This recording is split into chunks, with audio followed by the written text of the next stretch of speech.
Hey guys, what's up? Welcome back to another League of Legends video. I hope you're having a fantastic day.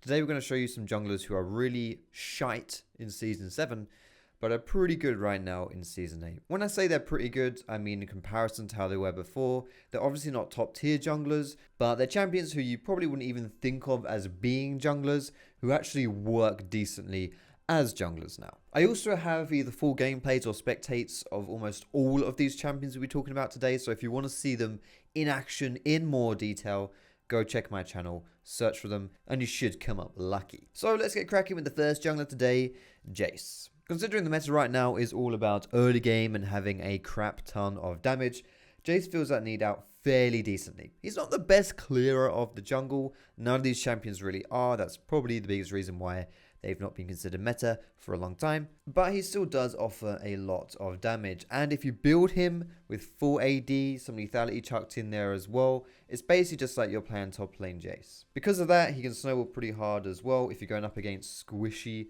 junglers, which tend to be all the rage nowadays too. You get the advantage on them, and you can just kill them over and over and over. Jayce's biggest downside as far as his clearing goes is that he kind of sucks at AoE. So in your first clears in the early game, avoid the chicken camp, go for the single target camps like the buff camps, the Gromp, and try and focus a little bit more on whipping your willy out and fighting the enemy team. Whether that comes in the form of ganks or invading, just make sure if you're invading, don't do it when you're like half health, because that's generally not a recipe for success. And if you're ganking, because Jayce doesn't really have any good tools for ganking, no gap closer, no point and click CC, try and pick the lanes that already have CC of their own so that they can initiate the gank for you, then you just swing in and hit the enemy player. Moving on to the second jungler for this list, one that's kind of similar actually to Jayce, Camille. Camille is a lot better at ganking because she has a gap closer that's also connected to a stun, but her jungle clears, again, not the greatest in the world. If you don't fall behind when you're playing Camille and you can get your warrior enchant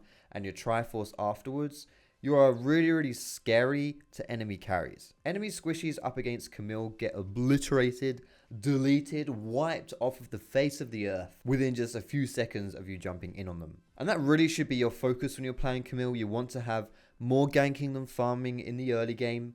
And then as the game progresses into the mid and the late game, the enemy squishies are the people you want to be focusing down. So in team fights, just try and wait for your team to jump in, or wait for the enemies to jump in and then kind of counter engage in the back line. Jump in on the squishies, pop them, but don't, whatever you do, be the first one to go in, because you will die very quickly as well. Outside of that though, Camille is very good at split pushing too, because she clears mini waves quite quickly, she can 1v1 people very well as well, and she's very good at killing towers. So if you're struggling with the team fights or your team's not doing particularly well, you always have that option to just split push. Third on this list, someone that's come into popularity quite recently actually with her buffs, Morgana. Riot made it so that Morgana essentially has a 100% uptime on her W while you're clearing the jungle. So this means that your jungle clearing is actually pretty good considering you are a spellcaster. When you consider the fact that she has a snare that lasts a lifetime, it can make her ganks pretty solid as well.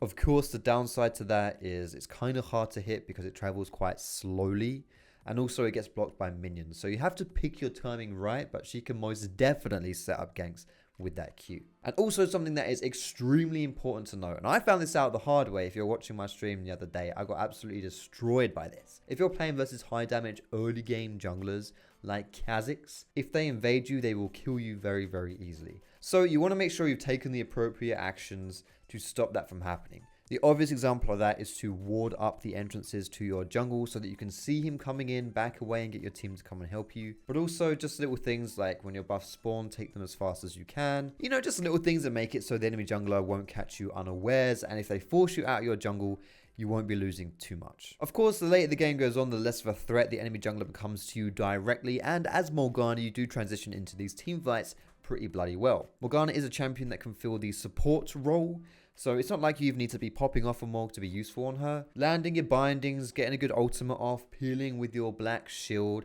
these are all ways that you can be useful without having to just pop the enemy team. But of course, having said this, if you do get some kills on Morgana, you can absolutely carry a game. And similar to Morgana, the champion we'll be mentioning next is Zyra jungle. We mentioned how Morgana's jungle clears actually aren't too bad, and that is the case with Zyra as well, because she can use her plants to tank all the damage and deal extra damage as well. So with the fact you got these little leafy dudes hanging out with you, they tank a lot of damage, they make it so that you don't get too low when you're clearing, and the fact that you have this unsealed spellbook which reduces the cooldown on your smites, your jungle clears are a lot healthier and a lot quicker than they would be otherwise. And a lot of the stuff that I mentioned with Morgana and how she works also applies to Zyra as well. Zyra is another champion who can function as a support, so you don't even need to be popping off to do good on her. She brings a lot of utility to the table. You can get picks with her root.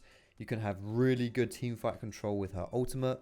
And again, if you do get some kills, you certainly can become a good carry. Something I didn't mention for Morgana, but definitely applies to her though, is the use of Frostfang. I did a video on this a little while back, but I only really mentioned Nidalee and Evelyn. But of course, it will also apply to Morgana, Zyra, any caster jungler that you want to take. If you build Frostfang early on, you get pretty decent amount of gold generation. And by the time you finish the quest from Frostfang, you get a bunch of move speed as well, which is very useful for people like Morg, people like Zyra, who don't have any move speed in their kits. So if you want to pick that up early, you can do that. If not, you can just go for a standard build, get your runic echoes, get your AP damage.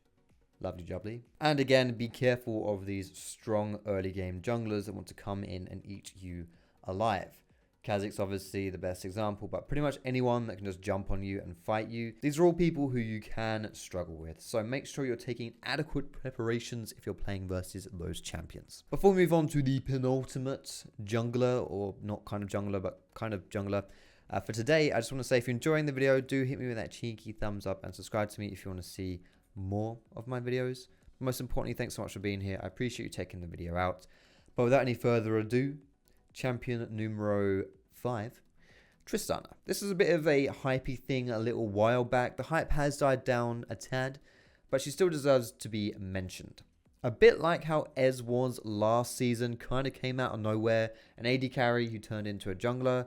Ez actually became one of the strongest junglers around last year, and he's still pretty good now. It's just that, you know, he's a better AD carry, so if he's left open, he's most likely going to be picked in that AD role. Tristana, on the other hand, not quite as powerful as Ez was last season, but still gets things going, and of course, as an AD carry, has the potential to snowball and scale really, really well and take over a game. She also has a gap closer, so when she has her red buff up, she can gank pretty effectively. And a bit like I was mentioning with Jayce right at the beginning of this video, if you find a lane that has good lane setup, and then you can jump in as Tristana, the kills are honestly pretty free. But again, be careful of the enemy jungler in the early game, if it's that kind of carnivore jungler like we were mentioning previously, because if you do come up against those in the 1v1, you most likely will not be able to hold your own. So again, just take, preparations and you should be fine. And last but not least, probably one of the best junglers on this list, in my humble opinion,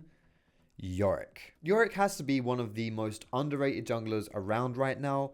I don't mean that because he's actually really, really good and everyone thinks he's awful. I mean that because everyone thinks he's like unplayable. They forget that he even exists as a champion, and he's actually not bad at all. Like, you can pick this guy and one trick him all the way up to challenger. I know that because there's a geezer who does it. His name is Ninetales, and he's pretty bloody good on this guy. And hey, if I can pick this guy up and I can get some wins and I can carry, then you can certainly do it as well. The thing with Yorick is he's really, really unique in his playstyle. He has these little dickheads called ghouls that run around and follow him, and you've kind of got to micromanage them a little bit as far as, summoning them and making sure they're doing what you want them to do. But honestly, Yorick has it all. His clears are solid. He has a huge amount of damage, and if you get snowballing with a core item build of War Enchant Triforce, you are so ridiculously, disgustingly strong with your damage. You can just one-shot enemy carries. As you get good with Yorick as well, you'll see that you can do stuff like soloing Baron with him at 20 minutes. Honestly, this guy has some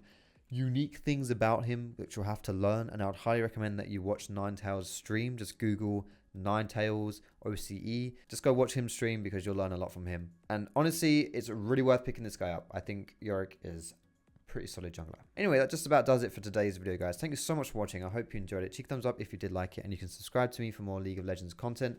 Go and follow me on Twitch and on Twitter as well. The links to those are in the description. But thanks so much for watching again, guys. Have a fantastic day, and I will see you in my next video.